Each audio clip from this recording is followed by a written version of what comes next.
Ucrânia Soviética, 1986. Antes de virar símbolo de desastre nuclear, Chernobyl era uma usina no norte da Ucrânia, então parte da União Soviética. A poucos quilômetros dali ficava Pripyat, uma cidade jovem, construída para trabalhadores da usina e suas famílias. Na madrugada de 26 de abril, durante um teste de segurança, decisões, atrasos e falhas de projeto empurraram o reator número 4 para uma condição crítica. O que parecia rotina se transformou nos minutos mais decisivos da energia nuclear civil. A 1h, 23 minutos e 40 segundos da madrugada, o operador apertou o botão que deveria salvar o reator. Era o comando de emergência. A ordem para inserir as barras de controle e interromper a reação nuclear. 3 segundos depois, os instrumentos registraram uma subida violenta de potência. Poucos segundos depois, o reator número 4 de Chernobyl estava destruído. Não foi uma explosão nuclear como uma bomba, foi uma sequência de falhas físicas, técnicas e humanas que rompeu o núcleo do reator, lançou grafite e combustível para o ar e abriu uma ferida radioativa no coração da Ucrânia soviética. Naquela madrugada de 26 de abril de 1986, ninguém na sala de controle imaginava que um teste de rotina terminaria no maior acidente da história da energia nuclear civil. Esta é a história de Chernobyl. E, principalmente, da cadeia de decisões que transformou 43 segundos em uma catástrofe que atravessou fronteiras, gerações e décadas. Para entender Chernobyl, é preciso voltar algumas horas. A usina ficava perto da cidade de Pripyat, construída para seus trabalhadores. Era uma cidade jovem, planejada, com prédios novos, escolas, parques e quase 50 mil habitantes. A cerca de 3 quilômetros dali funcionava a central nuclear de Chernobyl. O reator 4 seria desligado para manutenção programada. Antes disso, a equipe queria concluir um teste que já havia sido tentado antes. A pergunta era técnica, mas importante. Se a usina perdesse energia externa, as turbinas em desaceleração conseguiriam fornecer eletricidade por alguns segundos, até que os geradores a diesel entrassem em funcionamento. Era uma lacuna curta. Mas, em uma emergência, alguns segundos podem decidir se as bombas que fazem a água circular continuam funcionando ou param. O teste não tinha como objetivo provocar um acidente. Era uma tentativa de verificar uma proteção. O problema foi o estado em que o reator chegou aquela madrugada.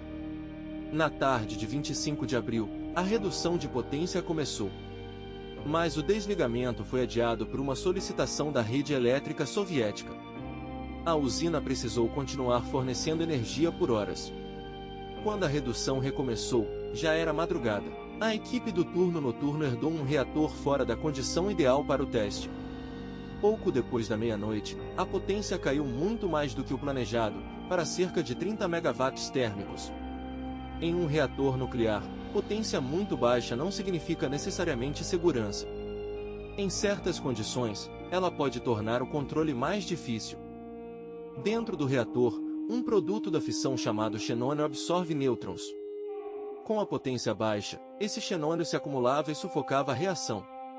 Para recuperar a potência, barras de controle foram retiradas do núcleo. O reator voltou a aproximadamente 200 megawatts térmicos, ainda abaixo do nível originalmente previsto para o teste. E essa recuperação tinha um custo, sobravam poucas barras de controle inseridas no núcleo. Por fora, a sala de controle parecia calma.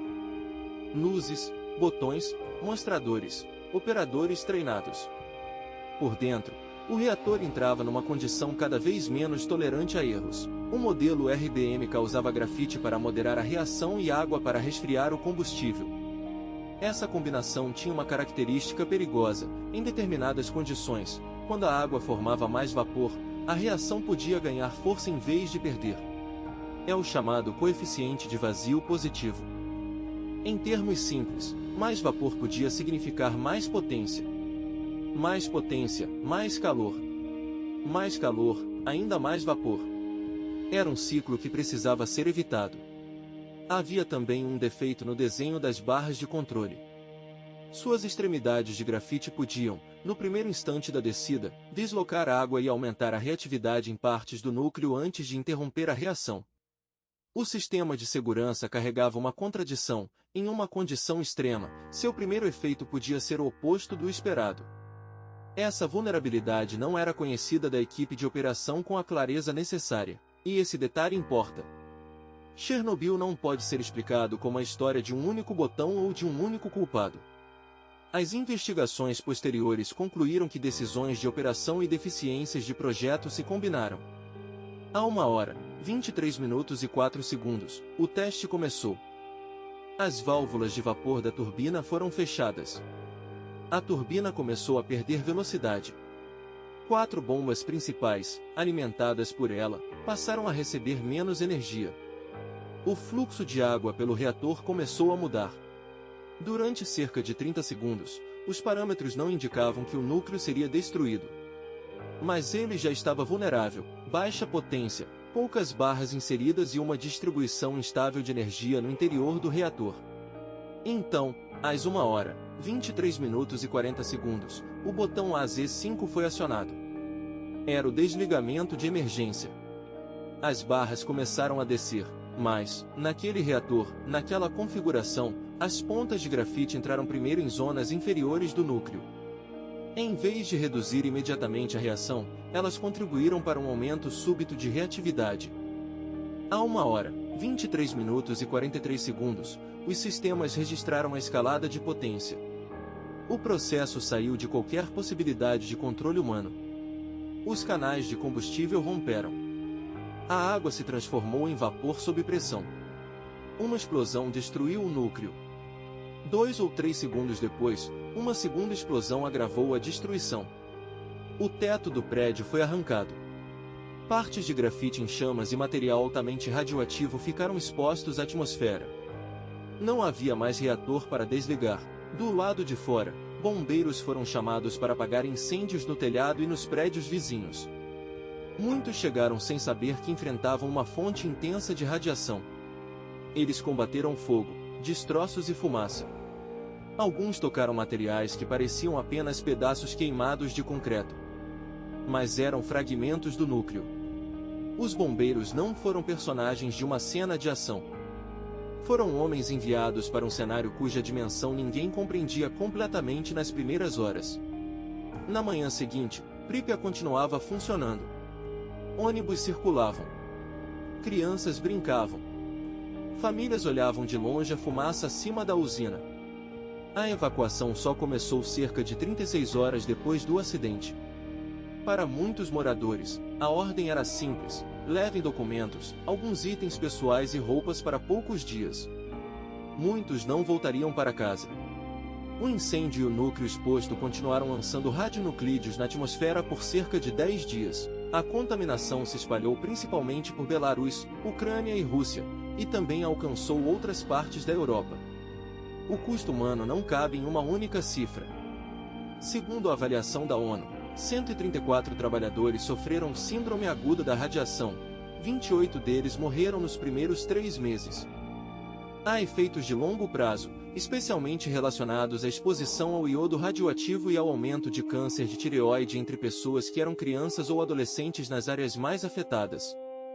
Tratar Chernobyl com seriedade também significa recusar números simplificados e imagens de sofrimento usadas como espetáculo. O acidente não terminou na explosão. Ele continuou em hospitais, evacuações, famílias deslocadas, equipes de limpeza, terras contaminadas e vidas marcadas por incerteza. Depois da catástrofe, o mundo precisou rever uma pergunta fundamental: o que torna uma tecnologia realmente segura? Não basta existir um botão de emergência. Não basta ver operadores treinados. Não basta uma usina funcionar bem em condições normais. Segurança é o que permanece quando tudo começa a sair do previsto. Em Chernobyl, falhas de projeto não foram comunicadas adequadamente. Procedimentos permitiram uma sequência operacional perigosa. A cultura institucional reduziu espaço para a dúvida e para o questionamento técnico. O desastre nasceu onde sistemas complexos costumam falhar, nas pequenas decisões que parecem administráveis quando vistas separadamente. Adiar um desligamento. Continuar um teste. Recuperar potência. Aceitar uma margem menor. Confiar que a proteção fará seu trabalho. Até que a proteção se torna parte do problema. 43 segundos separam o início do teste do registro da subida extrema de potência, mas os minutos decisivos de Chernobyl começaram muito antes daquela madrugada. Começaram no projeto de um reator com vulnerabilidades graves. Na informação que não chegou com clareza à sala de controle. Na pressão para cumprir um teste. Em uma cultura que tratava alertas como obstáculos. O reator 4 permanece sob uma estrutura de contenção. Pripyat continua como uma cidade abandonada, silenciosa, onde o tempo parece ter parado em 1986. Mas a principal ruína de Chernobyl não é apenas o prédio destruído. É a ideia de que sistemas perigosos podem ser seguros quando as pessoas dentro deles não recebem todas as informações, quando limites são tratados como detalhes e quando o último recurso é acionado tarde demais. Porque em Chernobyl, o botão de emergência foi apertado. E ainda assim, não houve tempo.